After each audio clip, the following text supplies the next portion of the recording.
আসসালামু আলাইকুম। Hello everyone, আশা করি সকলে ভালো আছেন। তো আমি সবসময় ব্লগ ভিডিও বানাই না, অনেক দিন পর আজকে একটা ভিডিও নিয়ে আসলাম। তো দেখেন বাহিরে অনেক বৃষ্টি হচ্ছে, তো এই বৃষ্টির মধ্যে তো খিচুড়ি রান্না করাই যায়। তো আমি আমার আম্মুকে বললাম যে আম্মু আজকে খিচুড়ি রান্না করো। তো আম্মু খিচুড়ি রান্না করবে আমার কথা শুনে। তো তারপর একটু ছাদে গিয়েছিলাম পুঁইশাক পাতা আনার জন্য। দেখেন আকাশটা কত সুন্দর মেঘলা হয়ে আছে, সেই সাথে এই ফুলগুলোও নয়নতারা ফুল। তো এই যে এখানে দেখতে পাচ্ছেন অনেকগুলো পুঁইশাক, এখান থেকে আমি কয়েকটা পাতা ছিঁড়ে বাসা নিয়ে যাব।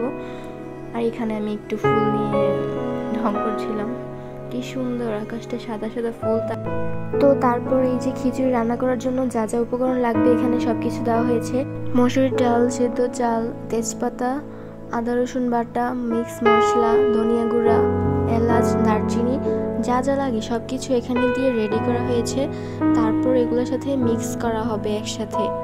তো এখন ধুয়ে রাখা চিকেনগুলো ভালোভাবে পরিষ্কার করে এখানে মিক্স করা হবে। তারপর হচ্ছে আমি ছাদ থেকে পুঁইশাক পাতা আর কুমড়া পাতা কুচি কুচি করে এনেছিলাম, সেগুলো এখানে দিয়ে দেওয়া হচ্ছে। আলু, যেহেতু এটা একটা লেটকা টাইপের খিচুড়ি হবে, তো লেটকা টাইপের খিচুড়ির মধ্যে তো একটু শাকসবজি দিলে মজাই লাগে। তারপর হচ্ছে এখানে অনেকগুলো পেঁয়াজ কুচি দিয়ে দেওয়া হয়েছে। তো এই পর্যায়ে মশলাগুলোকে ভালোভাবে ম্যারিনেট করে নেওয়া হচ্ছে, যাতে চাল ডালের সাথে মশলাগুলো ভালোভাবে মিশে যেতে পারে।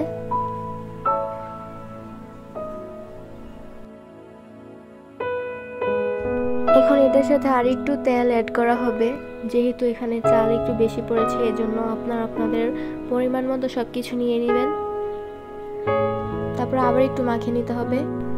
একদম সবার শেষে পানি দিয়ে চুলার উপর এটা রেডি করে রাখতে হবে। তারপর হচ্ছে গিয়ে এটা রান্না হয়ে যাবে। এখন তো বসিয়ে দিলাম চুলার উপর, বসে একটু নাড়াচাড়া করে দিতে হবে যাতে সব কিছু ঠিকঠাক থাকে।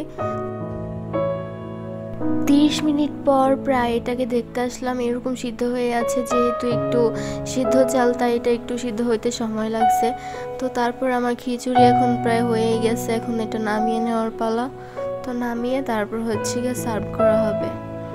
দেখতেই পাচ্ছেন কতটা লোভনীয়। আপনারাও কিন্তু এই সময়টা কাজে লাগিয়ে খিচুড়ি রান্না করতে পারেন বৃষ্টির দিনে। তারপর বিসমিল্লাহ বলে খাওয়া শুরু করে দিলাম। অনেক মজা হয়েছে, ইয়াম্মি। তো এখানে আমি সালাদ নিয়ে নিলাম, অনেক গরম ছিল এই জন্য খেতে একটু কষ্ট হইতেছিল। তো খিচুড়ির সাথে আপনারা জানেন সবাই পেঁয়াজের কম্বিনেশন অসাধারণ অসাধারণ, অনেক মজা। তো আমার ভিডিওটি ভালো লাগলে শেয়ার কমেন্ট করে পাশে থাকবেন এবং আমার চ্যানেলটিকে সাবস্ক্রাইব করবেন। আকাশের দিকে তাকালাম, কি সুন্দর আকাশটা মেঘলা হয়ে আছে, সাথে গাছগুলো একদম ঝরে পড়ছে বৃষ্টির কারণে। তো থ্যাঙ্কস ফর ওয়াচিং, আল্লাহ হাফেজ, সবাই ভালো থাকবেন এবং আমার চ্যানেলটি সাবস্ক্রাইব করে আমার পাশেই থাকবেন। ধন্যবাদ।